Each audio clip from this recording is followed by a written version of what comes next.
اعوذ باللہ من الشیطان الرجیم بسم اللہ الرحمن الرحیم ذالک الکتاب لا ریب فیہ صدق اللہ العظیم وصدق رسولہ النبی الکریم۔ قرآن مجید سورہ بقرہ جہاں سے شروع ہوتی ہے، اللہ کریم نے فرمایا ذالک الکتاب لا ریب فیہ، فرمایا یہ وہ عظیم کتاب ہے جس میں شک کی کوئی گنجائش نہیں، لا ریب فیہ، جس میں شک کی کوئی جگہ نہیں۔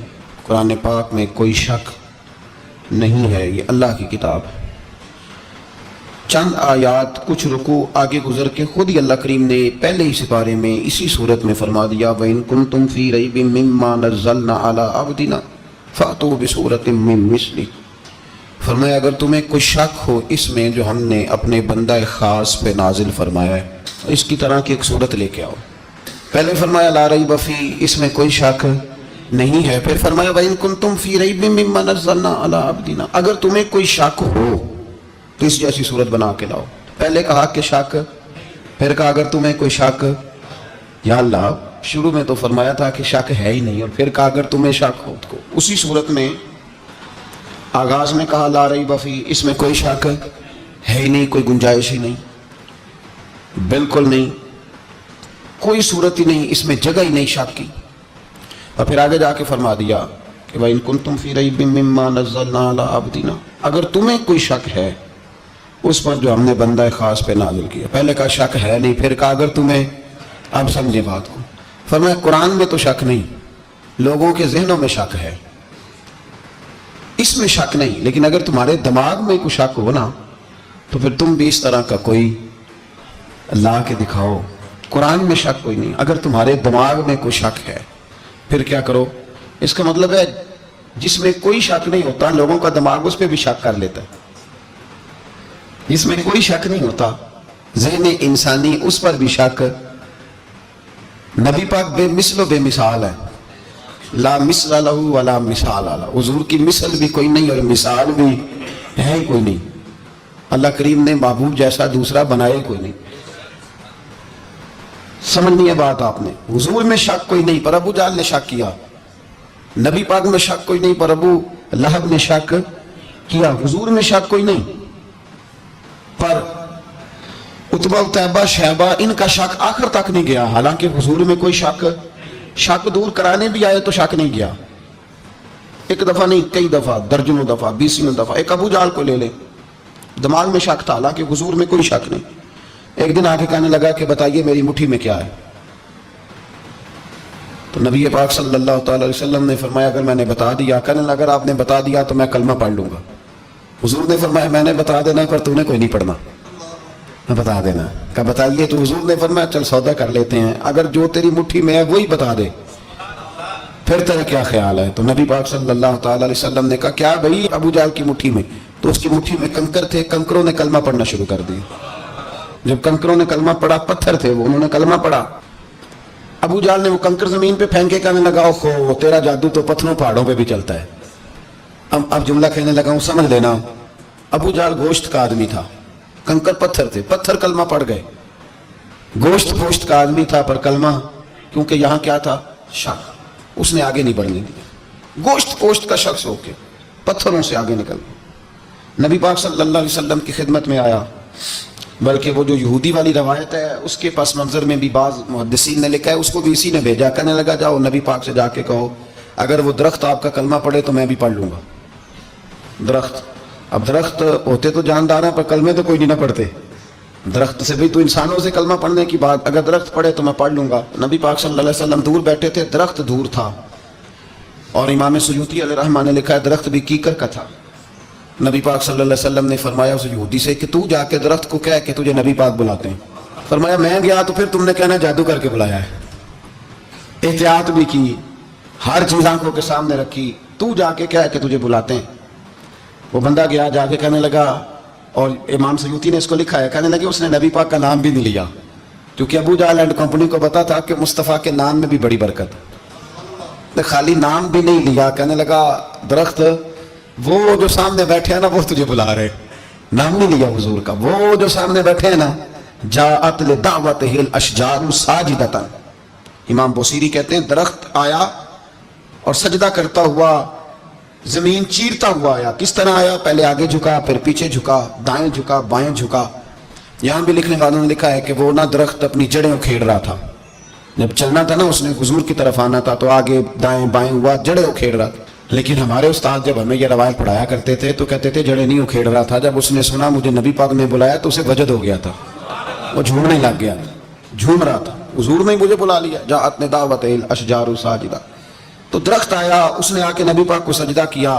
لکڑی کا بنا ہوا درخت ہے، سجدہ کیا. سجدہ کرنے کے بعد درخت اٹھا اور اٹھ کے اس نے نبی پاک کا کلمہ پڑھا. وہ جس کو ابو جہل نے بھیجا تھا نا یہودی، وہ درخت کی حالت دیکھ کے کلمہ پڑھ گیا. وہ کلمہ پڑھ گیا، لیکن یہی بے ایمان کہنے لگا ہوئے ہوئے ان کا تو درختوں پہ بھی جادو چلتا ہے. لا ریب فیہ، شک قرآن پاک میں. لیکن اگر بندے کے دماغ میں ہو اس کا علاج ہے کوئی، ادھر ہی شک بیٹھ جائے. میں شادی مثال دیتا ہوں کہ سامنے دیوار صاف ہو لیکن گرد اگر آئینے پہ پڑی ہو.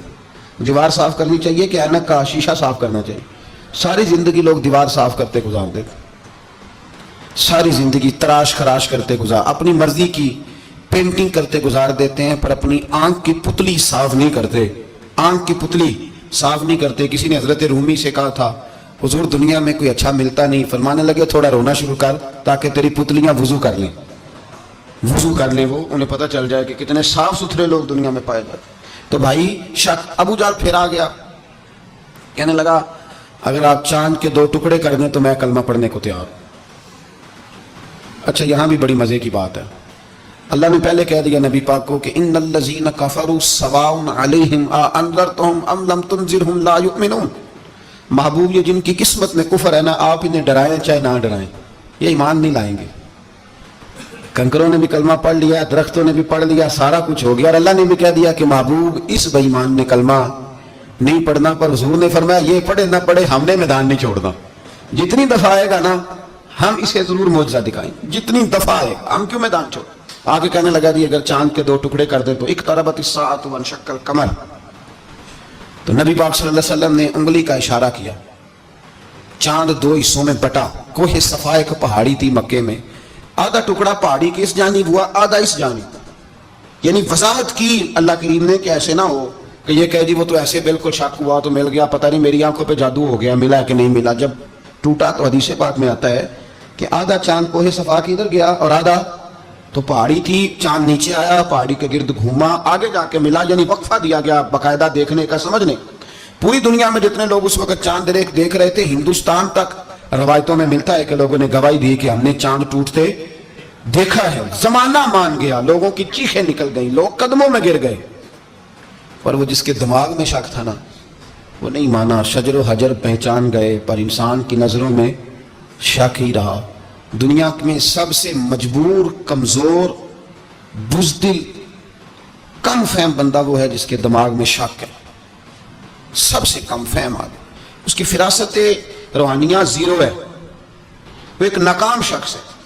اس کو کسی پہ بھی شک پڑ جائے، کسی پہ بھی.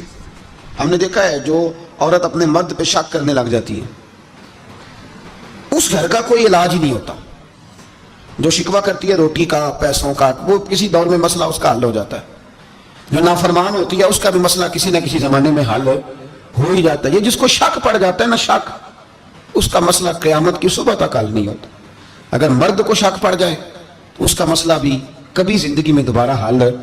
یاد رکھیں یہ جو شکوک و شبہات ہے نا، قرآن پورا شکوک و شبہات کا ازالہ کرتا ہے.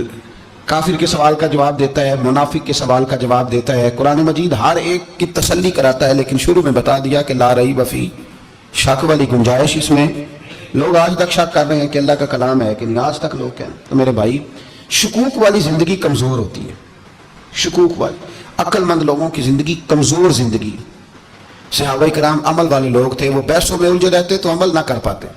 ہمارے یہاں نا بحث ہوتی ہے جس مسئلے کا کوئی تعلق ہی نہیں، الجھنوں سے نکل آئے. عمل کا رستہ، بحث جو ہوتی ہے یہ عمل کا رستہ روکتی ہے. عقل مند نہ بنے، فرما بردار بنے. میرے بھائی شکوک و شبہات والی جو لائف ہے، دیکھیں نا انبیاء کرام علیہ السلام کے بارے میں شکوک و شبہات ہیں، اولیاء اعظام کے بارے میں. اب ایک نیا شک پیدا ہو گیا کہ فیض ملتا ہے کہ نہیں ملتا. ہم نے فلانے ولی کو دیکھا نہیں، ساری زندگی اس کا نام لیا، فیض ملے گا کہ نہیں. غوث پاک کو دیکھا نہیں، ساری زندگی قادری کہلایا، فیض ملے گا کہ نہیں؟ خواجہ اجمیر کو دیکھا نہیں، چشتی کہلائے، فیض ملا کہ نہیں؟ صابر پیا کو دیکھا نہیں، صابری کہلائے، فیض ملا کہ نہیں؟ او خدا کے بندے، فیض وہ چیز ہے جو نظر نہیں آتی پر محسوس سب سے زیادہ ہوتی ہے۔ ملے تو حضرت اویس کرنی بھی نہیں تھے نبی پاک سے، وہ بھی نہیں ملے تھے، ملاقات ان کی بھی نہیں ہوئی تھی۔ کیا کہو گے؟ ملاقات نہیں ہوئی، لیکن فیوز و برکات کا یہ عالم ہے کہ میرے محبوب نے فرمایا وہ دعا کرے گا تو اللہ میری امت کی بخشش فرمائے گا۔ تو آپ ہمارے صوفیاء میں ایک سلسلہ اویسیہ ہے، سلسلہ اویسیہ میں اکثر ملاقات نہیں ہوتی، اکثر نہیں ملاقات ہوتی بغیر دیکھیں نا، آپ جب کسی کا نام جپتے ہیں، جب کسی کا نام لیتے ہیں، جب اسی کا ذکر کرتے ہیں، جب اسی کے تذکرے میں رہتے ہیں، تو اللہ تبارک و تعالیٰ کے یہ جو کامل لوگ ہوتے ہیں یہ متوجہ ہو جاتے ہیں، ان کی توجہ ہوتی ہے۔ اور خود سرکار نے فرمایا دو آپس میں محبت کرنے والے، ایک مشرق میں ایک مغرب میں، قیامت کے دن اللہ دونوں کو جنت میں اکٹھا فرما دے گا۔ یہ کیا بات ہوئی کہ ہر بات میں شک کرنا کہ جی وہ فلانے سے ملاقات ہی نہیں ہوئی؟ تو کس طرح بھائی، ملاقات ایک الگ چیز کا نام ہے، ملاقات ایک الگ شے کا نام ہے، اور فیوز و برکات ایک اللہ سے ملاقات ہوئی ہے۔ رزق دیتا ہے کہ نہیں؟ زندگی دیتا ہے، ساری چیزیں دیتا ہے، تو ملاقات تو کوئی نہیں کرتا۔ تو اس لیے ہر چیز کو ٹھیک ہے، وہ جو جگہ جس جگہ پہ جو بات ہے اس کو وہاں رہنا چاہیے، لیکن یہ شکوک ہیں، ان سے باہر نکلیں، ان سے باہر آئیں۔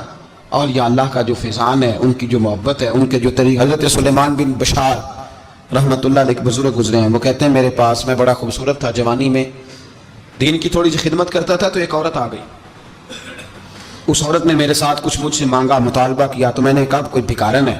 میں نے جب اس نے نقاب اوڑھا ہوا تھا، جب میں نے اس کی طرف پیسے دینے کے لیے، خیرات دینے کے لیے کوئی چیز بڑھائی، تو اس نے چہرے سے کپڑا ہٹایا، میں نے نظر جھکا لی، کہنے لگی سلیمان میرا رنگ روپ تو دیکھ، میں کتنی خوبصورت ہوں، میں تیری محبت میں گرفتار ہو گئی، خدا را میں اپنے آپ کو تیرے حوالے کرتی ہوں۔ آپ فرماتے ہیں جب اس کے نیت اور ارادے میں اور لفظوں میں نے فطور دیکھا تو میں استغفر اللہ پڑھتا وہاں سے بھاگ گیا، اتنا دوڑا کہ میں بصرہ سے باہر نکل گیا، شہر سے ہی باہر آ گیا۔ عورت سے دوڑ رہا ہے، مرد، نوجوان، خوبصورت۔ فرماتے ہیں عشاء کی اذانیں ہو رہی تھی، نماز پڑھ کے میں مسجد میں سو گیا تو مجھے حضرت یوسف علیہ السلام کا دیدار ہوا۔ جناب یوسف کہتے ہیں میں حضور کا غلام اور غلاموں کا غلام اور صدیوں بعد کا غلام، تو جناب یوسف علیہ السلام میری خواب میں آئے اور کہنے لگے اٹھ جوان میرے سینے سے لگ، یار تو نے تو نبی پاک کا امتی ہو کے وہ کام کیا ہے جو میں نے نبی ہو کے کیا تھا۔ اب کام حضرت یوسف والا کیا تھا نا، تو صدیوں اور سالوں اور مہینوں کا فاصلہ بن سکا، تو وہ آ گئے۔ مسئلہ یہ ہے کہ شکوک و شبہات والی زندگی نقصان دیتی ہے۔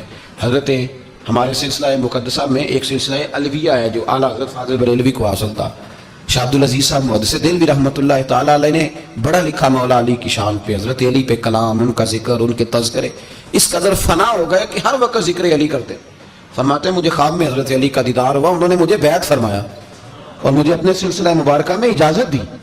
تو شاہ صاحب رحمۃ اللہ علیہ فرمایا کرتے تھے کہ میں نے بہت کم لوگ ہیں جن کو پھر ان میں بیعت فرمایا جاتا ہے، تھوڑے چند لوگ، اور ان کو سلسلہ مبارکہ میں اس میں چند لوگ ہیں۔ اعلیٰ حضرت کے بعد شاہ رسول ہے، شاہ رسول کے بعد شاہ عبدالعزیز محدث دہلوی، وہ ڈائریکٹ مولا علی شیر خدا سے بیعت۔ تو مطلب یہ ہے کہ کام شکوک و شبہات سے نکلیں۔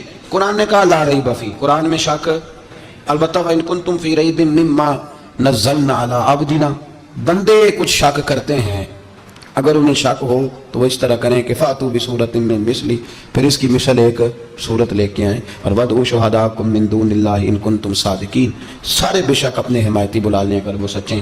شک والی دنیا سے باہر نکل آئیں، حقیقت والی دنیا کو قبول کریں۔ شکوک و شبہات کا ازالہ نہیں ہوتا، شک دوسرے شک کو جنم دیتا ہے، نقص دوسرے نقص کو جنم دیتا ہے، غلطی دوسری غلطی کو جنم دیتی ہے۔ اور انسان جب تک شکوک کی، میں نے آپ کو کہہ دیا کہ ہر گھر بچ سکتا ہے، ہر گھر، ہر عورت کے صحیح ہونے کی امید ہوتی ہے، پر جس بی بی کو اپنے خامند کے کردار پہ شک ہو وہ بی بی کبھی مطمئن نہیں ہوتی۔ ہر گھر بس جاتا ہے، لیکن جس خامند کو اپنے بیوی کے کردار پہ شک ہو جائے اس کا کبھی اس کے ساتھ سلوک مخلصانہ۔ شکوک والی زندگی بیماروں کی زندگی ہے، شکوک والی زندگی بیماروں کی زندگی، کمزوروں کی زندگی، بزدلوں کی زندگی۔ اس لیے حقیقت والی چیز جب تک آپ کے پاس کوئی چیز کلیئر ہو کے نہیں آتی، شریعت اسلامیہ نے بہتان کی سزا رکھی ہے 80 کوڑے، پتہ ہے آپ کو؟ جس نے ایسے ہی بہتان لگا دیا، دلیل ہی کوئی نہیں، ایسے ہی کہہ دیا کہ جی وہ مجھے شک ہے جی انہوں نے ایسے کیا ہے، فرمایا اسے کوڑے مارو۔ شک کی بنیاد پر بہتان ترازی کرتا ہے، کوڑے کی سزا رکھی، 80 کوڑے مارو اس ظالم۔ یہ شک کر رہا ہے اس کو جب اس کے پاس دلیل ہی کوئی نہیں. یہاں بڑے بندے ہیں بات کر دیتے ہیں, کہتے ہیں جی وہ ایسا ہوا ہوگا, میں نے ایسا دیکھا تھا, ہوگا, کیا تھا, ممکن ہے. تو یہ شکوک ہے. اس شکوک یہ سامنے والے کا کچھ بھی نہیں بگڑتا, اس بیچارے کا کیا بگڑنا ہے. یاد رکھیں بڑی خوبصورت بات یہاں حضرت عبداللہ ابن مسعود کی, آپ فرمایا کرتے تھے جب کسی بندے پر بندے شک کرتے ہیں اور ناجائز شک کرتے ہیں, اللہ اس کی عزتوں میں اضافہ فرما دیتا ہے, اللہ اس کی شان عطا کرتا ہے. اپنی زندگی کو بیماریوں سے نکالیں گے, روحانی بیماری ہے شک, اس سے باہر آنا. یہ ظلم ہے, اولیاء پہ بھی شک, صوفیاء پہ بھی شک, علماء پہ بھی شک, ہر بندے پہ شک, کوئی صحیح نہیں, سارے غلط, میں اکیلا صحیح. اس شک سے باہر آ جائیں. یہ نفسیاتی مریض بنا دے گا, بے سکون کرے گا, بے قرار کرے گا, اور ایک وقت ایسا آئے گا کہ بے وقار کرے گا آدمی کو, رسوا کرے گا.